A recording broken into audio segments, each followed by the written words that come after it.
Q square है, Q संख्याओं का एवरेज पी स्क्वायर है, तो पी प्लस क्यू संख्याओं का एवरेज क्या होगा? ऑप्शंस आपके सामने हैं, 4 ऑप्शंस हैं एबीसीडी करके मेरे दोस्तों। बहुत बेहतरीन, जबरदस्त सवाल है। वेटेड एवरेज का कंसेप्ट है मेरे दोस्तों। यहां लिखा है मेरे दोस्तों संख्याएं, यहां मैं आपके सामने लिख रहा हूं संख्याएं, और यहां मैं लिख रहा हूं एवरेज। सवाल में मैंने आपको पढ़ा दिया, वेटेड एवरेज पढ़ाया ना मैंने आपको, बोला पी संख्याओं का जो औसत है, इन पी संख्याओं का औसत क्यू स्क्वायर है। क्यू संख्याएं पी संख्याओं का औसत है क्यू स्क्वायर, फिर अलग से क्यू संख्या लिखी हुई है, इन क्यू संख्याओं का एवरेज है पी स्क्वायर। तो आपसे पूछा इन सभी पी प्लस क्यू संख्याओं का, ये पी प्लस क्यू होगी ना, पी संख्या ये क्यू संख्या ये, टोटल कितनी होगी? पी प्लस क्यू संख्याएं। तो पी प्लस क्यू संख्याओं का औसत क्या होगा? क्या सिखाया मैंने? पी संख्याओं का एवरेज अगर क्यू स्क्वायर है तो योग क्या होगा? पी संख्याओं का पी गुणा क्यू स्क्वायर प्लस क्यू संख्याओं का एवरेज अगर पी स्क्वायर है तो योग क्या होगा? क्यू गुणा पी स्क्वायर, योग आ जाएगा। ये योग आ गया सभी संख्याओं का। संख्या टोटल है कितनी? पी प्लस क्यू से डिवाइड कर देंगे। ऊपर से क्या होगा? ऊपर से पी क्यू कॉमन आएगा, ऊपर से पी क्यू कॉमन आ जाएगा, क्यू प्लस पी कट जाएगा तो बचा पी क्यू, और पी क्यू है सवाल का आंसर है सी ऑप्शन। इस क्वेश्चन का आंसर जो सी ऑप्शन है पी क्यू। वेटेड एवरेज का कंसेप्ट पे सवाल पूछा गया है। वेरी गुड स्टूडेंट्स, अब सब बच्चों का सही आंसर। एक डांट लगने के बाद ही आप सब लोग एक सांस में सही जवाब देते हैं।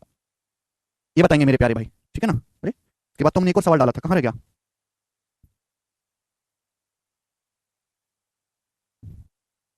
हाँ, यस, ये वाला यहाँ पे गलती से इधर डल गया, कोई बात नहीं, बताओ जल्दी से, पहले ये वाला कर दो, ठीक है ना? मुझे वहां डालना था, गलती से यहाँ डल गया। बताइए जी, करो स्टूडेंट्स, क्या आंसर है सभी लोग? 2022 का प्री का क्वेश्चन है, वेटेड एवरेज सही होगा, बनाएं। Find the weighted arithmetic mean of first n natural number. पहली एन नेचुरल नंबर का अरिथमेटिक वेटेड अरिथमेटिक मीन बताओ। The weights being the corresponding number, the weights being the corresponding number, weights being the corresponding number. आधे लोगों को तो सवाल ही नहीं आया होगा समझ में।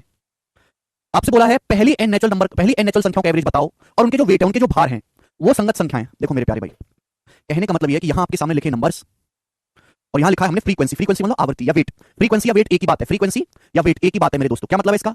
इसका मतलब यह है कि हमको एन नेचुरल संख्याओं का एवरेज निकालना है। जैसे कि सबसे पहला नेचुरल नंबर होता है 1, 1 को आपने एक बार लिखा है, फिर 2, 2 को आपने 2 बार लिखा है, फिर 3, 3 को आपने 3 बार लिखा है, फिर 4, 4 को आपने 4 बार लिखा है, फिर एन को मेरे दोस्तों आपने एन बार लिखा है। ये मतलब है 1 को एक बार लिखना है, 2 को 2 बार लिखना है, 3 को 3 बार लिखना है, 4 को 4 बार लिखना है, 5 को 5 बार लिखना है, 6 को 6 बार, एन को एन बार। तो आपसे एवरेज पूछा है, इस बात को लैंग्वेज में लिखा गया है कि द वेटेड अरिथमेटिक मीन आपको बताना पहले नेचुरल नंबर का द वेट्स। वेट्स का मतलब कि किसी संख्या को जितनी बार लिखा जाता है उसे उस संख्या की आवृत्ति या वेट कहते हैं। एक को एक बार लिखेंगे, एक का वेट एक है, 2 को 2 बार लिखा, 2 का वेट 2 है, 3 को 3 बार लिखा, 3 का वेट 3 है, इस तरीके से। अब आपसे पूछा है मेरे प्यारे भाई इनका एवरेज कैसा आएगा मेरे दोस्तों? भाई 1 की 1 में गुणा 1 स्क्वायर प्लस 2 की 2 में गुणा 2 स्क्वायर, पहले सम निकालेंगे ना, फिर 3 की 3 में गुणा 3 स्क्वायर, ऐसे चलता रहेगा अप टू डॉट डॉट, फिर बाद में n की n में गुणा n स्क्वायर, और नीचे क्या है?